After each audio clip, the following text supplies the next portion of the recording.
Salutations curieux. En 2021, l'arabe est la 5e langue la plus parlée du monde. On compte entre 315 à 375 millions d'arabophones dans le monde. Cependant, sous l'appellation de langue arabe, se cache une réalité bien plus complexe. On désigne langue arabe toute langue usant de son alphabet, que l'on nomme un abjad, c'est-à-dire un alphabet consonantique ne faisant pas apparaître les voyelles.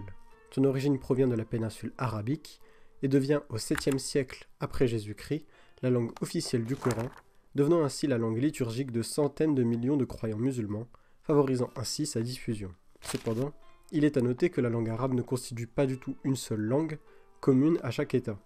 Sa particularité provient du fait de sa très forte différence entre l'arabe littéral, celui du Coran et de l'administration, et l'arabe dialectal, plus local et donc davantage oral. Aujourd'hui, je vous propose d'étudier les différents dialectes arabes à travers le monde, pour vous montrer ainsi les diversités entre les manières de parler arabe. Commençons tout d'abord par les pays les plus à l'ouest, le Darija, que l'on nomme également l'arabe occidental ou l'arabe maghrébin. Comptant près de 105 millions de locuteurs, ce dialecte est également très imprégné du substrat berbère. L'arabisation entre guillemets du Maghreb s'est en fait durant de nombreux siècles. On retrouve alors d'importantes influences berbères dans ce groupe de dialectes. Le Darija est ainsi principalement présent dans le dialecte marocain, le dialecte saharien, le dialecte algérien, tunisien et libyen, mais également dans son influence méditerranéenne, principalement à Malte. Exception faite toutefois du Hassaniya, aussi appelé l'arabe des Banu Hassan, en référence à une tribu arabe du XIIIe siècle ayant émigré d'Égypte vers le Maghreb. Le Hassaniya est quant à lui parlé par environ 3 millions de personnes. Arrive ensuite le groupe du Nil, celui des dialectes arabes parlés autour du fleuve du même nom. En premier lieu, on retrouve l'arabe tchadien, parlé par plus d'1 million de personnes, principalement au Tchad, puis au Cameroun, au Niger, au Nigeria et au Soudan. L'arabe tchadien fait preuve d'un accent très prononcé, variant selon les régions, le rendant ainsi difficilement compréhensible pour un locuteur d'Arabie Saoudite par exemple. Le dialecte tchadien est très influencé lui aussi par les langues et dialectes locaux, les dialectes berbères de la région, tels que le tamashek, mais aussi d'autres langues, telles que le kanouri et le haoussa. On nomme également ce dialecte le bagara, en référence au groupe nomade arabe présent entre le Tchad, le Nigeria et le Soudan. Ensuite, on retrouve le dialecte arabe soudanais, parlé dans l'entièreté du pays par environ 32 millions de personnes. Ce dialecte tire quelques inspirations dans le nobiyyin, langue descendante de l'ancien nubien. Vient après le dialecte arabe de Djouba, parlé principalement au Soudan du Sud, indépendant depuis 2011 et dont la capitale, Djouba, donne son nom au dialecte arabe de la région. Ce dialecte est parlé par environ 800 000 personnes. Plus proche du Nil, en Haute-Égypte, on retrouve le dialecte arabe saïdien, très proche de l'arabe égyptien, parlé par 22,4 millions de personnes.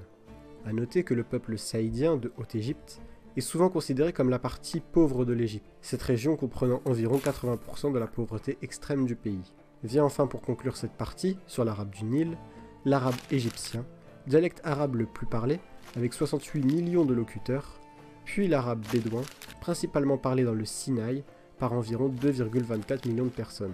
Dans la région située entre la Palestine, la Syrie et le Liban, nous retrouvons le dialecte arabe syrano-libano-palestinien, aussi appelé l'arabe léventin septentrional, parlé par environ 25 millions de personnes, mais se divisant en plusieurs petits groupes, différents selon les régions. Sachez aussi que c'est ce dialecte qui est utilisé pour la traduction de séries étrangères, comme les séries turques ou indiennes. Dans la région du même nom, en Arabie Saoudite, se situe le dialecte najdi, présent donc dans la région du Najd, parlé par 4 millions de locuteurs.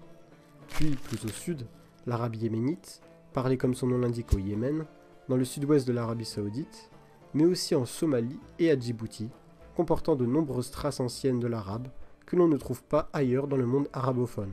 Ce dialecte compte environ 15 millions de locuteurs. Le dialecte hedjazi, quant à lui, est situé à l'ouest de l'Arabie Saoudite et parlé par 15 millions de personnes.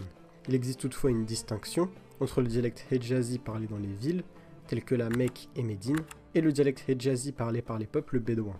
Le dialecte dofari est lui parlé par bien moins de monde, environ 130 000 personnes, situé entre Salalah, une ville portuaire importante du sultanat d'Oman, et le Yémen. Enfin, l'arabe omanais est parlé par 1 million de personnes, et il est le dialecte le plus parlé dans le pays. Ensuite arrive l'arabe du Golfe, dénomination très large, parlé par 6,8 millions de personnes, principalement au Koweït, en Arabie Saoudite et au Qatar. Ce groupe de dialectes englobe également parfois le dialecte chi'i, parlé par environ 38 000 personnes, aux Émirats Arabes Unis principalement. L'arabe irakien est toutefois parlé par bien plus de monde, 25 millions de locuteurs, situés évidemment principalement en Irak, en Syrie et en Iran. Puis enfin, le dialecte nord-mésopotamien, parlé en Syrie, en Turquie et en Irak par 9 millions de locuteurs. Alors que retenir de tout ça? Eh bien nous avons vu que la langue arabe est en réalité très riche et diverse. Les dialectes éloignés géographiquement sont donc difficilement compréhensibles entre eux. Il faut également rajouter que nous avons de nombreuses influences des langues locales sur les dialectes.